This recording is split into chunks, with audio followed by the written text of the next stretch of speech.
My parents sold my 11-year-old daughter's antique cello, the one from my grandmother, for $87,000 and used the money to build a pool for my sister's kids. Say that out loud and watch faces do the funny tilt thing people do when they want you to be joking. I wasn't. I remember the exact smell when we pulled up. A hot, chemical sweetness of fresh paint mixed with the earthy bite of turned soil. There was blue painter's tape in the doorway, sawdust decorating the welcome mat like confetti, and beyond the back fence the pit had already been dug. An ugly, deliberate hole that made the whole yard look like a secret waiting to be revealed. Lucy was humming to herself in the back seat, the binder with sheet music tucked under her arm. She had a crooked tooth smile and that sideways way of carrying hope that kids do. Like it's fragile, like you want to shield it from wind. She'd been practicing for weeks for the orchestra audition, and the cello from my mother's side of the family was more than an instrument. It was a story that sat in the corner of our old apartment, dark wood catching the light, with a little plaque my grandmother kept insisting on polishing. When I think of that cello, I can still see my grandmother's hands, knuckles thin as paper, skin mapped with stories. And she's the kind of person who would rather go without than ask for money. That's why the cello mattered. It was not pitiable. It was serious, the sort of thing you pass on. I knew something was off before we even walked up to the front door. My dad had always loved projects. He carried a level like it was a badge. But renovation had a smell the family tried to sell as improvement, like you could tape over a conversation with another coat of paint. The smell read like a lie. Varnish, fresh plaster, elbow grease to make something uncomfortable look comfortable. The driveway had a new truck parked near the garage, a detail so easily explained away if you wanted the explanation to be neat. Rachel's kids, Ben and Olivia, were in the front yard with a plastic watering can and sticky hands.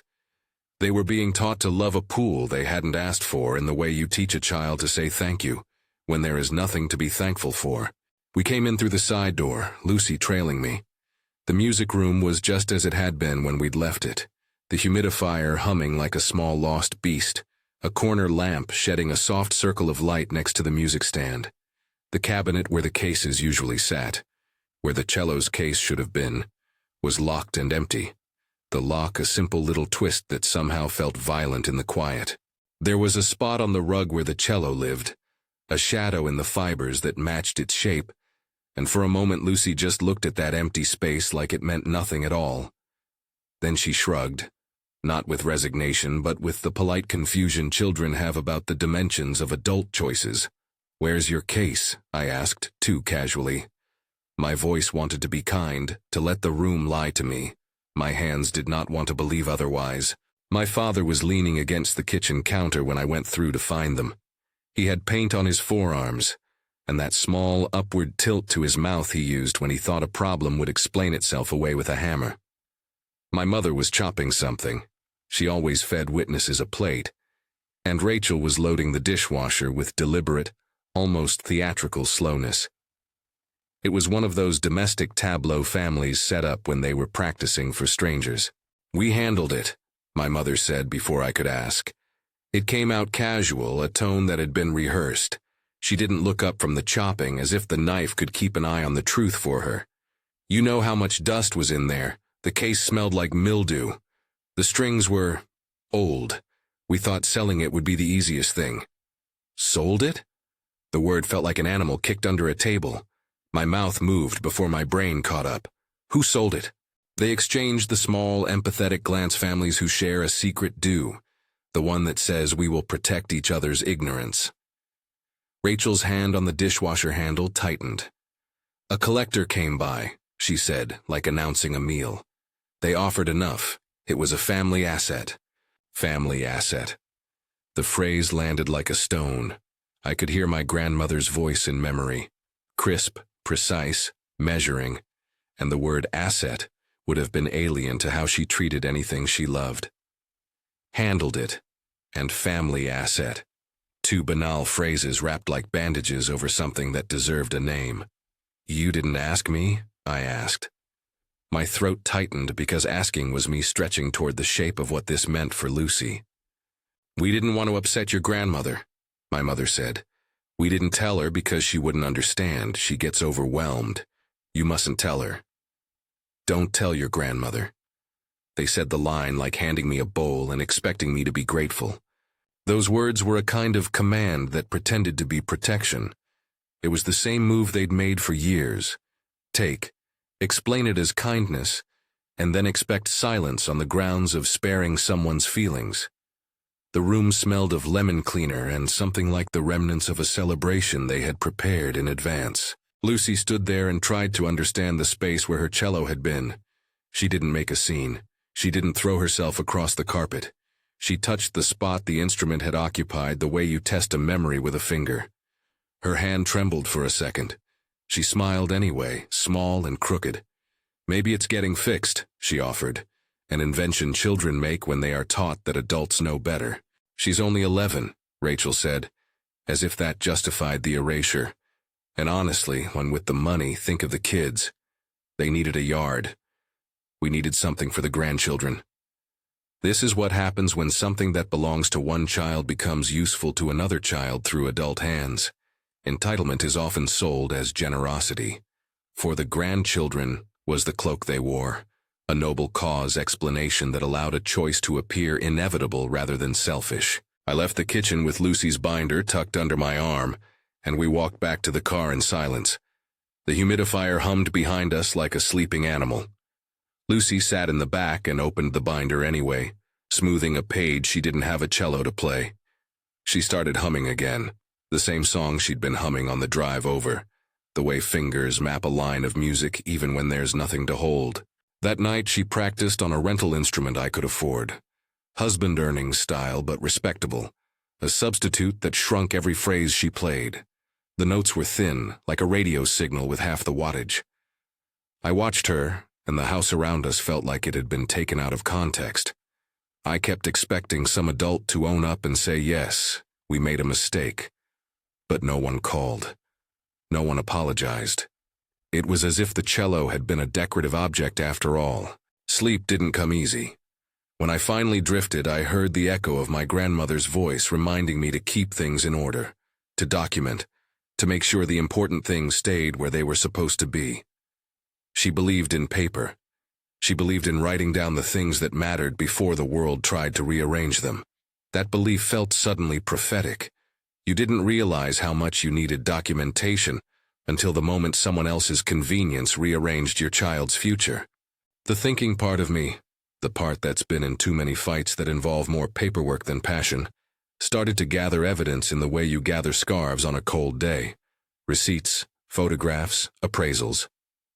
There had been a listing on one of those collector sites, a brief clinical page with a photograph that did not belong to any of us, a serial number that might match ours if someone had bothered to look.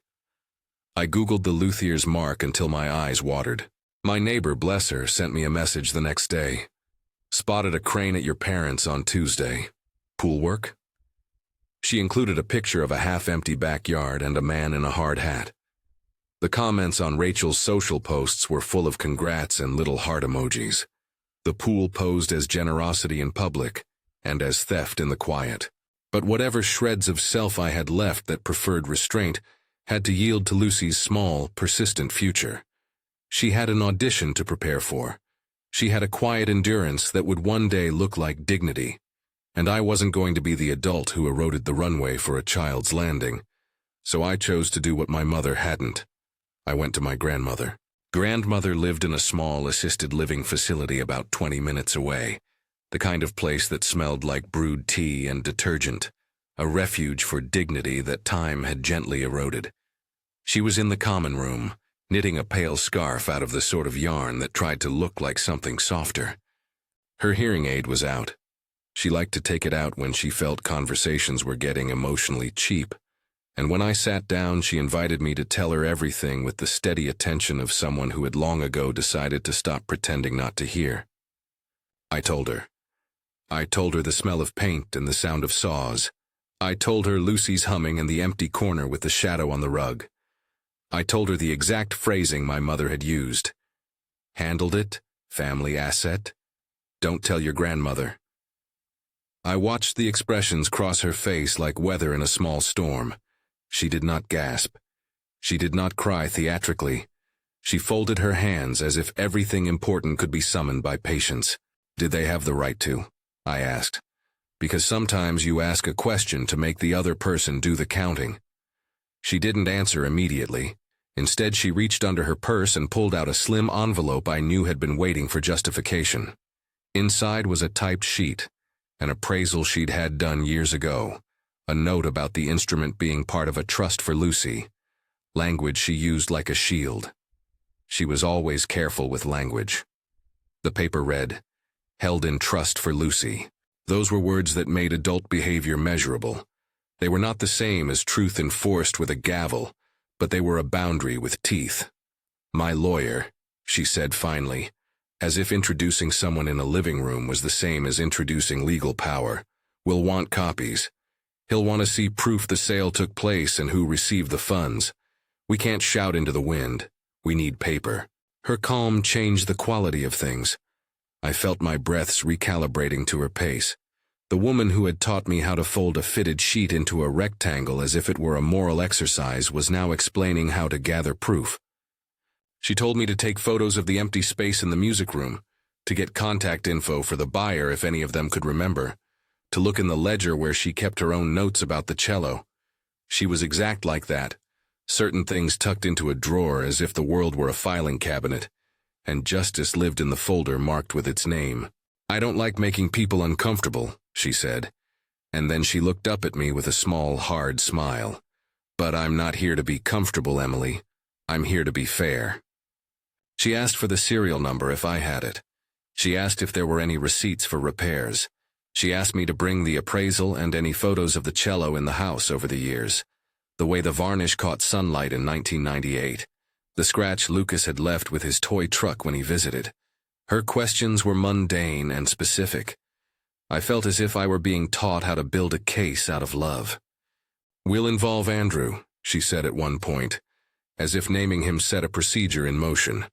Andrew was the lawyer she used, practical and patient, the sort of man who wrote things down and expected other people to do the same. "He'll send a letter. It'll be formal.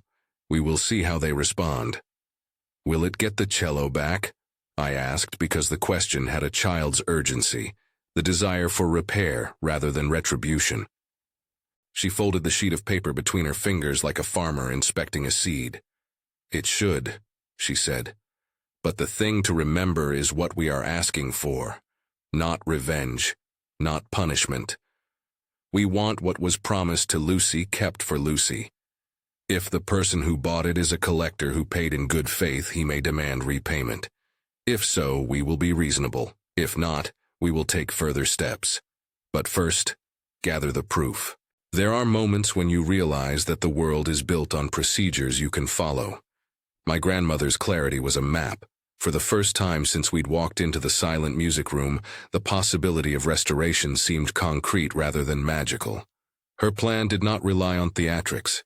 It was quiet and administratively ruthless in the best way. It would expose the transaction to sunlight and then see what fled. She told me about the trust like a compass.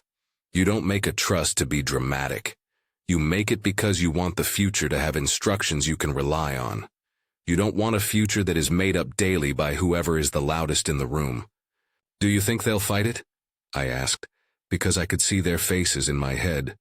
My mother's practiced mild confusion, my father's half smile that always came before an explanation of why something had to be done his way. Rachel's eyes flashed, I remembered, practical and almost triumphant, like someone who had caught an early wave. "They might," my grandmother said. And the word was not a prediction as much as a holding pattern. They might be embarrassed. They might decide it's not worth it. But embarrassment is not justice. Paper is. She told me to bring everything I had to the facility the next morning. "We will sit together," she said. "We will call Andrew. We'll draft a letter. If they refuse to return it, we'll issue a formal notice. People take notice of legal paper the way they take notice of a fire alarm." That night, I went home and stayed up making lists. I photographed the empty spot in the music room from every angle. I opened drawers where my grandmother kept receipts, a string of small notes bridging decades. I texted a few indiscreet messages to relatives with a question, Do you remember a sale? None replied with helpfulness. My mother sent a thumbs-up emoji at midnight, and then a text the next morning about how helpful the new landscaping would be for summer barbecues. Lucy, bless her, practiced like she did not have to prove anything to anyone.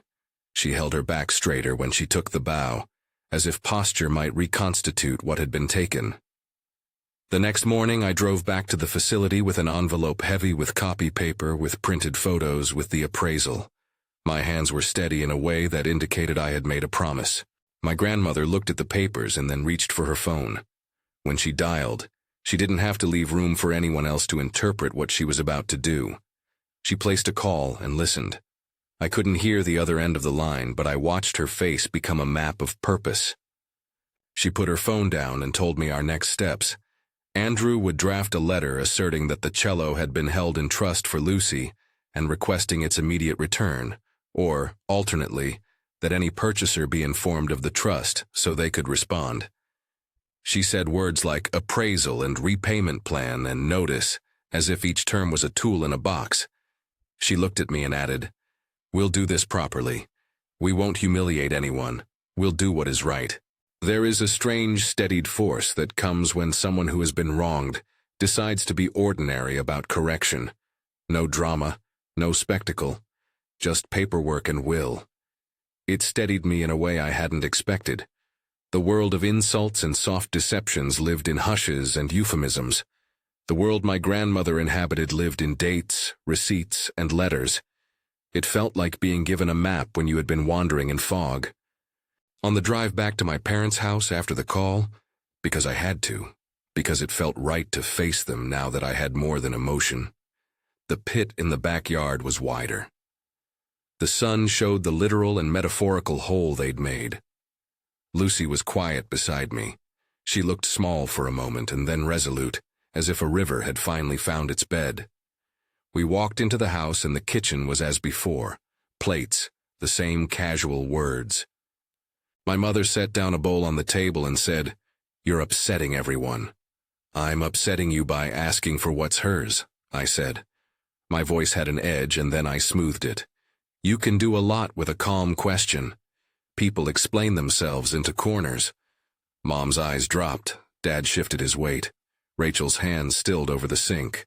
"You have to understand what's important," she said finally. The phrase was thin and anticipated by a lifetime of similar attempts to make selfishness look like care. We gave the children something they needed. We thought we were being practical. "Practicality doesn't overwrite trust," I said. "You don't get to file that away with dust and call it done." They were practiced at moving the conversation to "but the kids," and it was for the grandchildren. It was a performance, the kind that adults learn to execute when they are defending an indefensible choice. But that night when I left, I felt the inertia of something shifting. The words my grandmother had said were like a key in a lock I hadn't known was there. I didn't tell them about the call. I didn't tell them about Andrew. Not yet. There are moves that become messy if announced prematurely. There are people who will dig their heels deeper if they smell confrontation on the wind. For now, I had documents and a plan. For now, Lucy and I rehearsed her parts in small ways. Fingerings, bowings, the particular way a note holds when you mean it to. A week passed. Little things happened that made me feel the world tilting toward accountability. A polite but firm email from Andrew, asking for clarification about the sale. A text to my mother that went unanswered for longer than normal. The construction in the yard stalled mid-breath, as if the workers were waiting to be given permission to continue or to pack up. Rachel began to post fewer glorifying pictures of summer plans, and more filtered images of the kids playing indoors. The family conversations shifted into a tightness that happens when a secret stops fitting neatly into the room. The thing about adult entitlement is that it often dissolves under sunlight. The pool, which they had painted as generosity, started to look like a confession. The money had a source, and that source had a name. But the money was more slippery now. Somebody had bought the cello. The buyer was a collector, according to the brief messages Rachel had muttered. Someone who had been very interested and paid handsomely. I found a listing with a similar instrument, a photo that showed the same light catching the same curve of wood. The collector's profile read like a neutral description: private buyer, no refunds. If someone paid $87,000 for an antique and then learned it had obligations attached, reactions could vary. The buyer might insist they'd purchased it in good faith. They might expect reimbursement. They might, in time, decide they were happier returning it than contesting the situation. There was a human in the loop here too, unnamed, faceless, but with their own expectations. My grandmother talked about the optics of everything without ever using the word optics. People will watch us, she said. That's not a reason to do nothing. It's a reason to be exact. It is odd, in the middle of something that feels private and raw, to think about how it will look in public. But the truth is that many injustices are sustained because they happen in quiet spaces. My grandmother wanted to make the quiet space noisy with paper and facts until facts alone made it uncomfortable to continue. We prepared. We printed copies. We made lists of who to contact and when. We practiced the language a letter should include, the sort of neutral firmness my grandmother preferred. You did not demand. You requested. You set a deadline that communicated seriousness without threat. The lawyer, Andrew, would draft the letter. He would ask for the immediate return of the instrument or documentation of the sale and the purchaser's agreement to a repayment plan. He would cite the trust language my grandmother had kept folded in the bottom drawer for years. The words, held in trust for Lucy, were going to be placed where they could not be ignored. And still, there was the jump in my stomach, the tightness that comes before something you have tried to contain either breaks or mends. There are times you prefer to take the high road until you realize the high road stops being ethical when it benefits the comfortable. This wasn't about punishment. It was about boundary setting. It was about telling a family that you cannot simply decide what's useful when it belongs to someone else. It was about making the house, finally, line up with the values they'd always claimed to hold. When I left the facility after that second meeting with my grandmother, she walked me to the door and gave me one of those looks older people give that don't quite fit any name. It wasn't anger, it wasn't triumph, it was something like readiness. "Are you ready for them to be embarrassed?" she asked softly, as if the concept might be heavy for me. "Maybe," I said, "if embarrassment is what it takes for them to stop taking."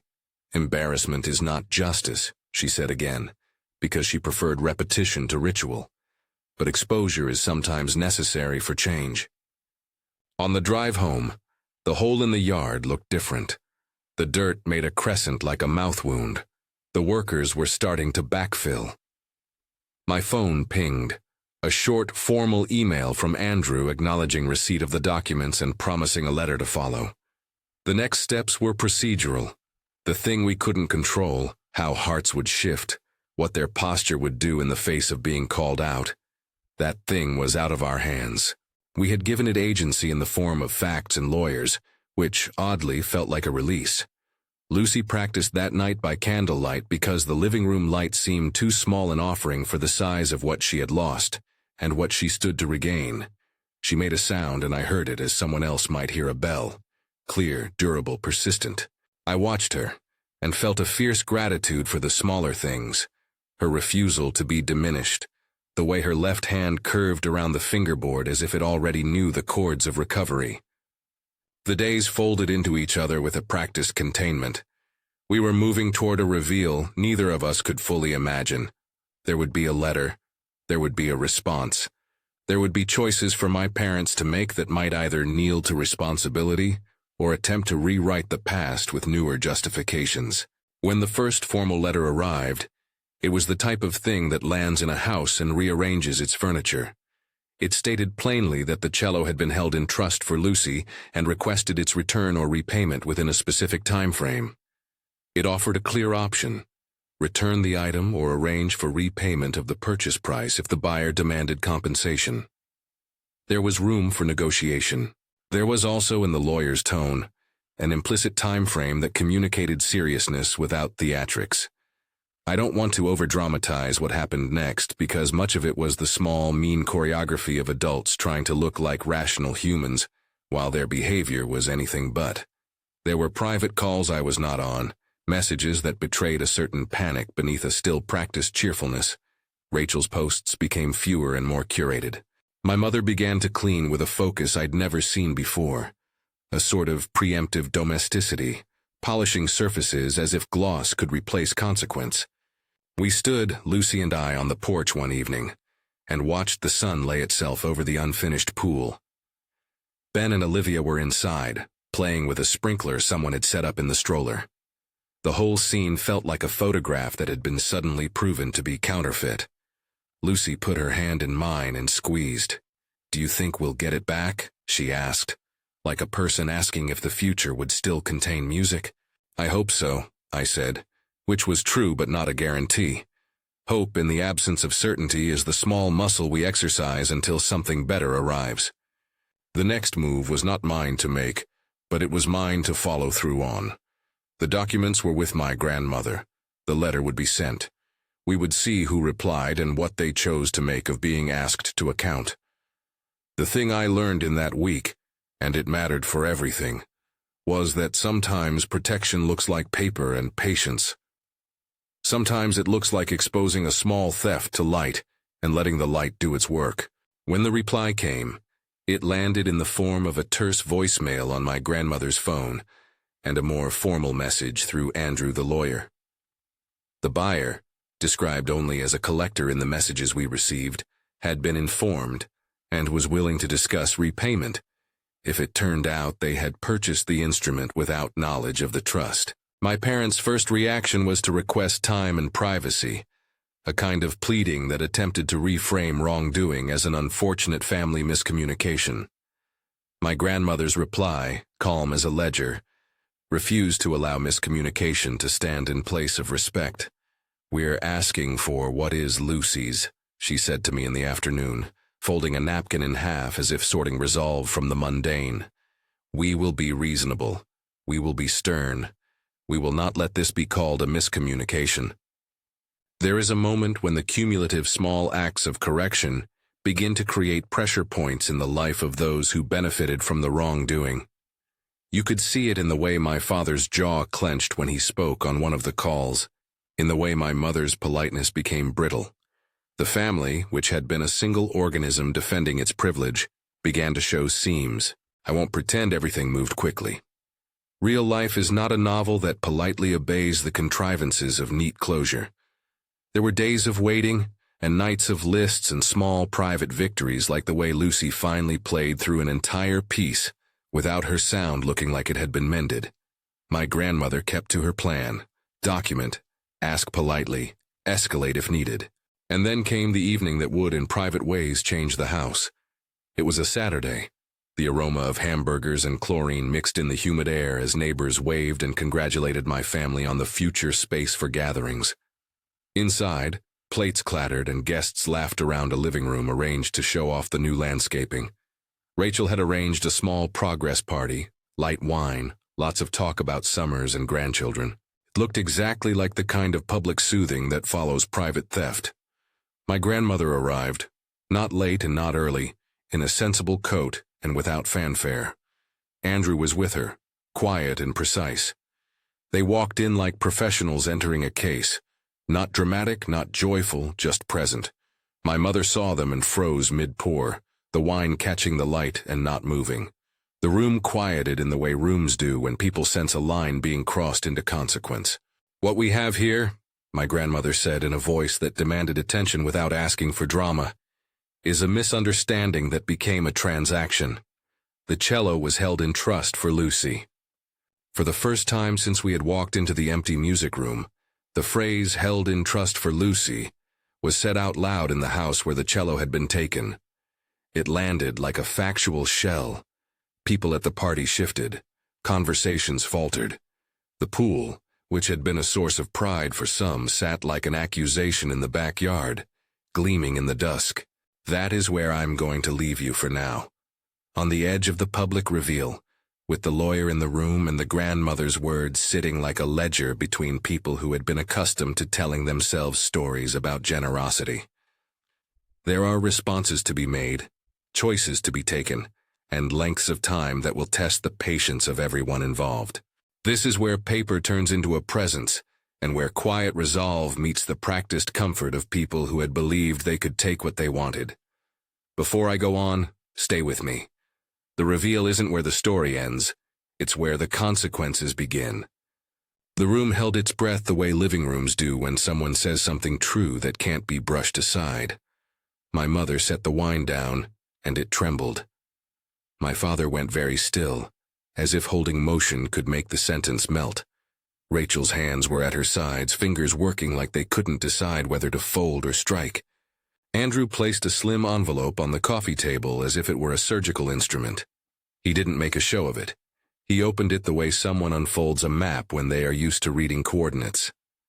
"This letter," he said, "is a formal demand for the return of the instrument that was held in trust for Lucy.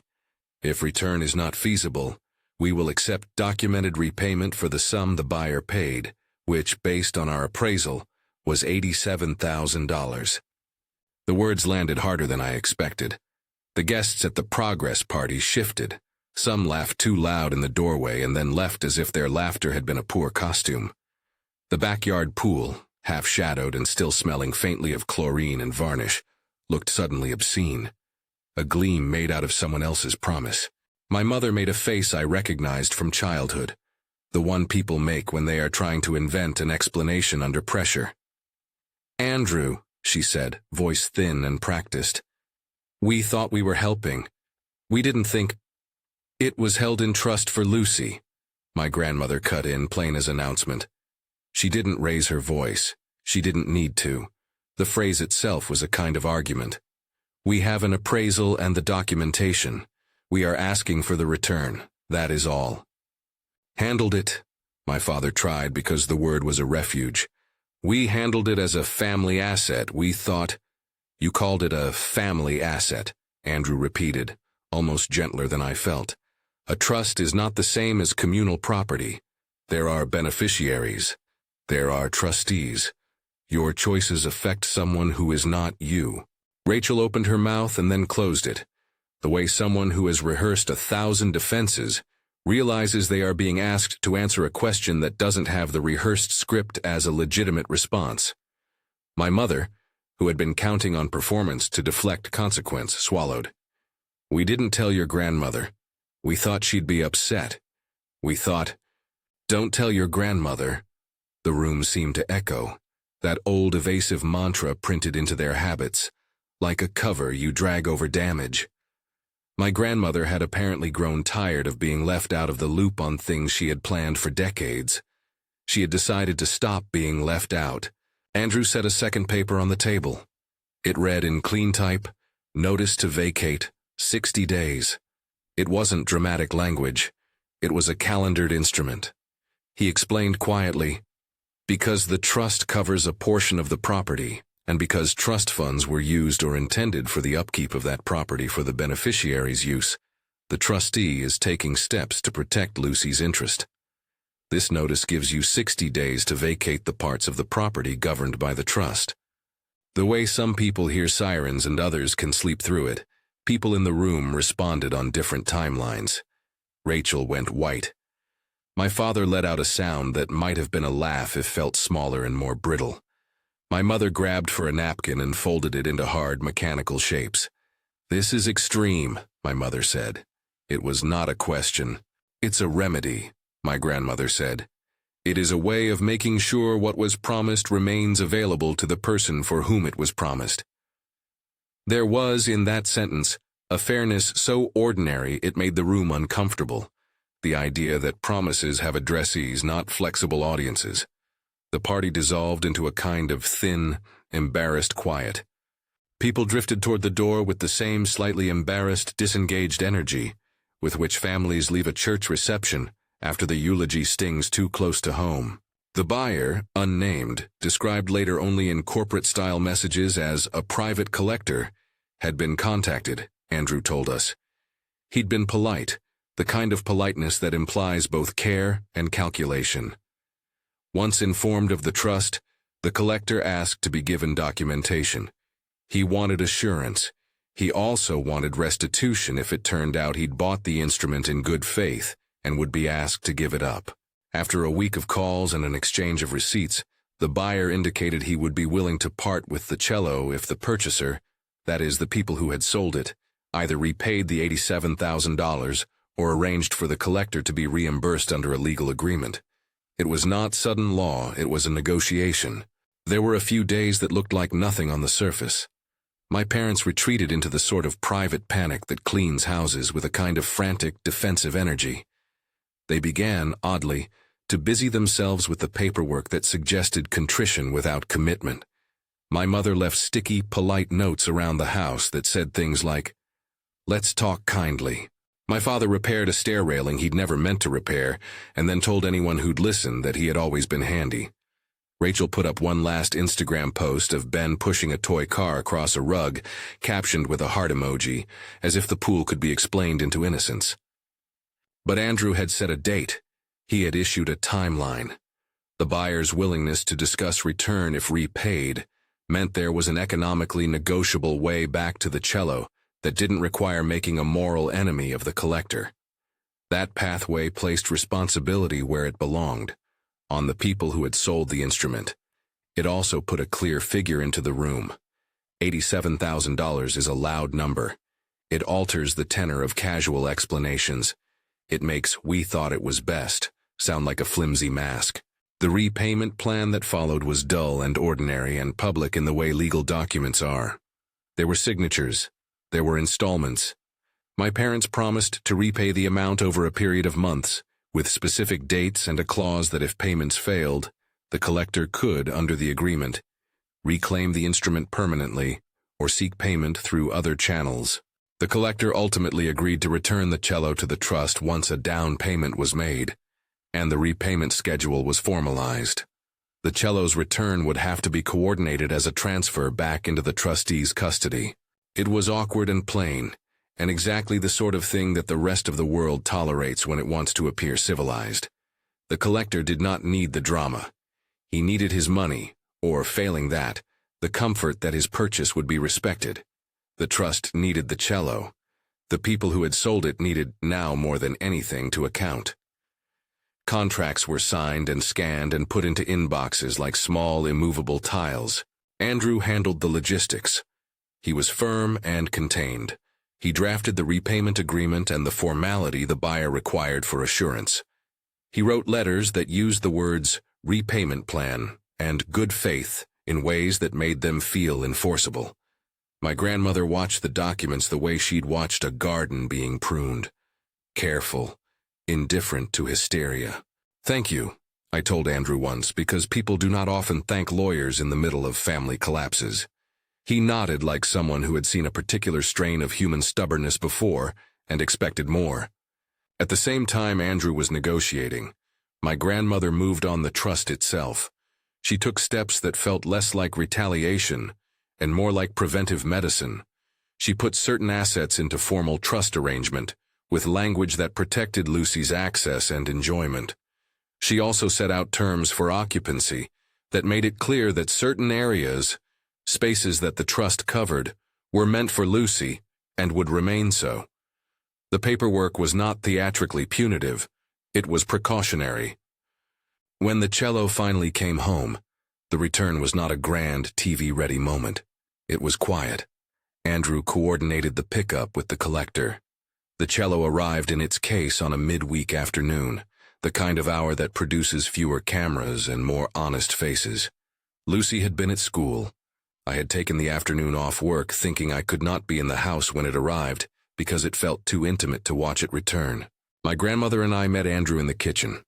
The humidifier in the music room hummed the way it always had, a small, faithful sound. The case sat on the table like a mute presence, wrapped in a blanket for the journey.